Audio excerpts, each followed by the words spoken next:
Welcome to Chemistry Point. We are going to start Basics of Organic Chemistry. Basics of Organic Chemistry में सबसे पहले हम पढ़ेंगे vital force theory के बारे में। वाइटल फोर्स थ्योरी हमें दी थी बर्जीलियस ने। बर्जीलियस का कहना ये था जितने भी ह्यूमन बीइंग होंगे, प्लांट्स होंगे या फिर जितने भी एनिमल्स होंगे, इन सब से हमें जो भी कंपाउंड मिलता है उसी कंपाउंड को हम क्या बोलेंगे?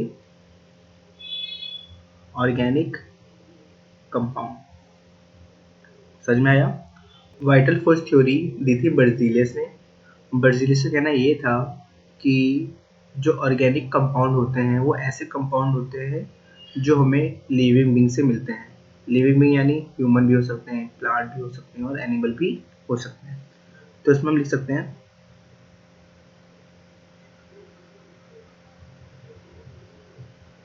Organic compound can be formed by living being या फिर living system। Vital force theory के स्टेटमेंट को हम एक और तरीके से लिख सकते हैं। कैसे? It is the chemistry of living being. मतलब जो ऑर्गेनिक केमिस्ट्री है, जो भी ऑर्गेनिक केमिस्ट्री है वो किसकी केमिस्ट्री है? लिविंग बीइंग की केमिस्ट्री है, मतलब लिविंग ऑर्गेनिज्म की केमिस्ट्री है। ठीक है, समझ में आया बर्जीलियस ने क्या कहा था या फिर वाइटल फोर्स थ्योरी क्या थी? अब हम पढ़ेंगे वाइटल फोर्स थ्योरी के फेलियर के बारे में। जो भी बर्जीलियस ने कहा था अपनी थ्योरी में कि जो ऑर्गेनिक कंपाउंड होंगे वो हमें मिलेंगे लिविंग बीइंग से, लेकिन यही बात केमिस्ट वॉलर ने फेल कर दी। वॉलर क्या था? एक केमिस्ट था जिसने बर्जीलियस की स्टेटमेंट को फेल कर दिया, यानी बर्जीलियस की थ्योरी को फेल कर दिया। वॉलर ने क्या किया? उसने लैब में अमोनियम साइनेट लिया। क्या लिया लैब में उसने? अमोनियम साइनेट।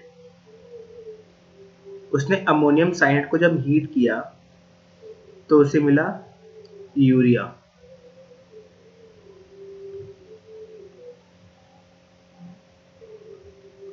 तो यूरिया एक ऑर्गेनिक कंपाउंड है। यूरिया क्या है? एक ऑर्गेनिक कंपाउंड, जब क्या है कि इनऑर्गेनिक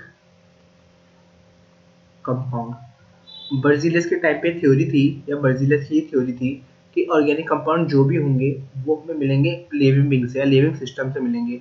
लेकिन वॉलर ने इस स्टेटमेंट को कम्प्लीटली रॉन्ग प्रूफ कर दिया। कैसे? उसने एक इनऑर्गेनिक कंपाउंड से एक ऑर्गेनिक कंपाउंड बना दिया। ठीक है, तो वॉलर के एक्सपेरिमेंट के बाद हम ये नहीं बोल सकते कि जो लिविंग बीइंग होंगे उनसे जो हमें कंपाउंड एक्सट्रैक्ट होंगे उसी को हम ऑर्गेनिक कंपाउंड बोलेंगे। तो फिर बात गलत हो जाएगी, क्योंकि ऑर्गेनिक कंपाउंड हमें इनऑर्गेनिक कंपाउंड से भी मिल रहे हैं। ऑर्गेनिक कंपाउंड की एक नई स्टेटमेंट आई, या फिर कह सकते हैं हम एक नई डेफिनेशन आई। उसके अकॉर्डिंग क्या था कि जो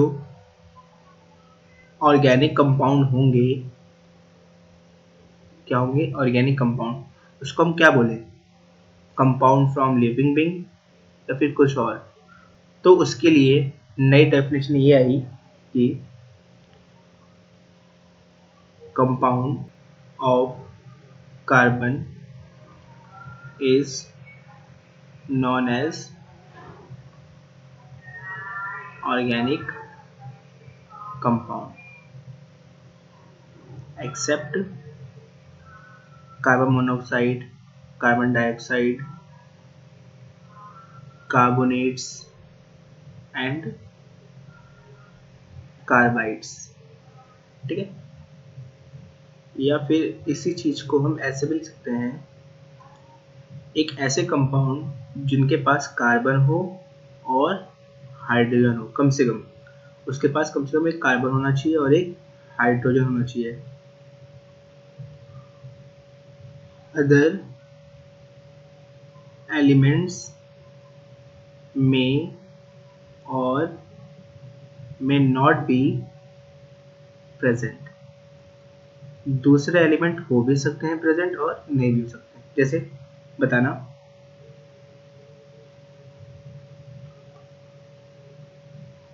which of the following is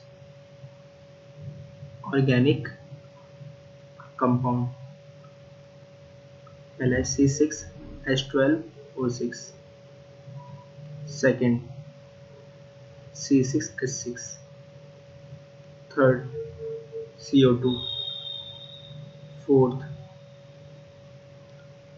CH4, fifth CH2, six CO। तो बताना कि इन सब में से कौन कौन से ऑर्गेनिक कंपाउंड होंगे। ठीक है, पहला देखते हैं, क्या इसके पास कार्बन है हाइड्रोजन है, तो ये क्या होगा, ऑर्गेनिक कंपाउंड होगा। ये भी ऑर्गेनिक कंपाउंड होगा क्योंकि इसके पास कार्बन भी है और हाइड्रोजन भी है। इसके पास ये ऑर्गेनिक कंपाउंड नहीं होगा, क्यों, क्योंकि इसके पास कार्बन तो है लेकिन हाइड्रोजन नहीं है। इसके पास कार्बन है और हाइड्रोजन भी है, ये भी ऑर्गेनिक कंपाउंड नहीं होगा, ये भी ऑर्गेनिक कंपाउंड नहीं होगा क्योंकि इसके पास कार्बन है बट हाइड्रोजन प्रेजेंट नहीं है। ठीक है, तो अब हम आगे बढ़ते हैं। तो अगला टॉपिक हम कवर करते हैं, features of carbon. Features of carbon कि कार्बन में से क्या फीचर है या फिर कार्बन की क्या स्पेशलिटी है जिसके कारण कार्बन इतना स्पेशल है। ठीक है, पहली चीज क्या है आपकी, टेट्रा वैलेंसी। दूसरी चीज क्या है हमारे पास, कैटिनेशन। उसके बाद रिंग फॉर्मेशन टेंडेंसी। उसके बाद multiple bonds. Then fifth isomerism. तो ये सब क्या है, इसको वन बाय वन पढ़ते हैं। ठीक है,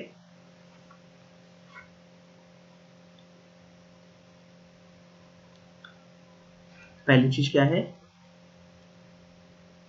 टेट्रा वैलेंसी।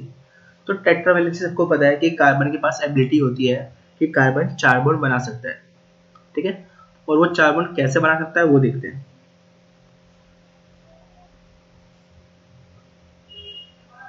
ये पॉसिबल है कि कार्बन क्या करे, चारों के चारों सिंगल बॉन्ड बनाए। अब ये चारों जो सिंगल बॉन्ड बना रहा है वो सेम कंपाउंड के साथ हो भी सकते हैं और दूसरे कंपाउंड के साथ भी हो सकते हैं। ठीक है, ये भी पॉसिबल है कि कार्बन एक डबल बॉन्ड बनाए और 2 सिंगल बॉन्ड बनाए। ये भी पॉसिबल हो सकता है कि कार्बन एक ट्रिपल बॉन्ड बनाए और एक सिंगल, या फिर कार्बन दोनों के दोनों डबल बॉन्ड बनाए। ठीक है,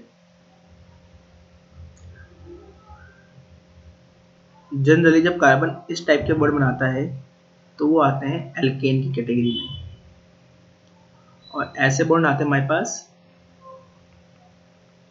एल्कीन की कैटेगरी में, और ऐसे कंपाउंड हमारे पास आते हैं एल्काइन की कैटेगरी में, और इस टाइप के कंपाउंड को हम बोलते हैं अलीन। ठीक है, तो कार्बन क्या है, तो फिर कार्बन 4 बॉन्ड बना सकता है। ठीक है,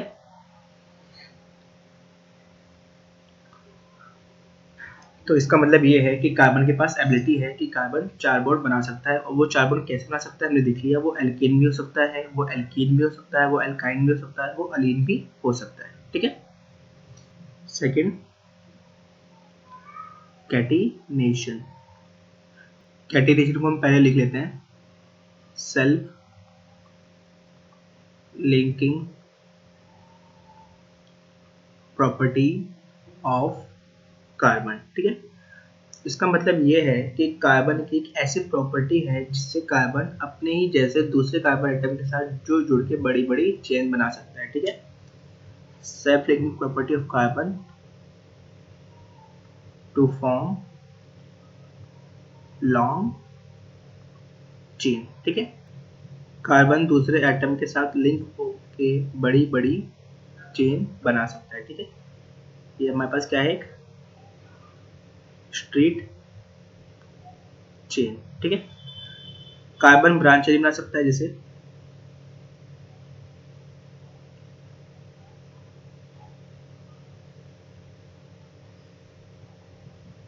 ठीक है, कार्बन स्ट्रेट चेन बना सकता है और कार्बन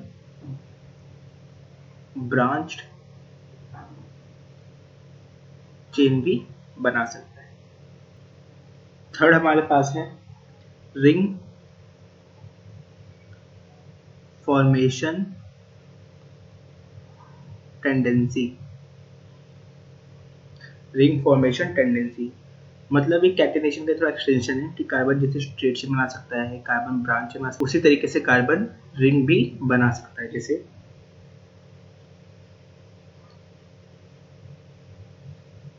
हमारे पास क्या, इसको बोलते हैं साइक्लो कंपाउंड। ठीक है। कार्बन ऐसे बना सकता है जैसे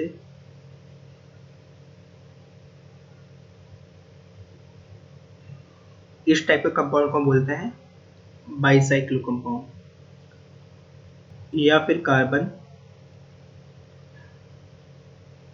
ऐसे कंपाउंड भी बना सकता है, इस टाइप के कंपाउंड को हम बोलते हैं स्पाइरो कंपाउंड।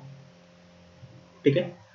तो कार्बन के पास ऐसी एबिलिटी है कि कार्बन कैटिनेशन के थ्रू ही रिंग भी फॉर्म कर सकता है। रिंग हमारी साइक्लो भी हो सकती है, बाईसाइक्लो भी हो सकती है और स्पाइरो भी हो सकती है। साइक्लो का मतलब एक नॉर्मल साइकिल है, नॉर्मल क्लोज चेन है कार्बन की। ठीक है। बाईसाइक्लो का मतलब ये है कि हमारे पास 2 रिंग होंगी, बट उन 2 रिंग में एटलीस्ट 2 कार्बन कॉमन होने चाहिए। 2 कार्बन भी कॉमन हो सकते हैं, 3 भी हो सकते हैं, 4 भी पॉसिबल है। ठीक है। उसी तरह स्पाइरो कंपाउंड वो कंपाउंड होते हैं, मतलब 2 साइक्लिक कंपाउंड होंगे और उन 2 साइक्लिक कंपाउंड में एक कार्बन क्या होगा, कॉमन होगा। ठीक है। जिसे हम देख सकते हैं, जैसे ये स्पाइरो था बाईसाइक्लो, हम बाईसाइक्लो का एक और एग्जांपल ले लेते हैं।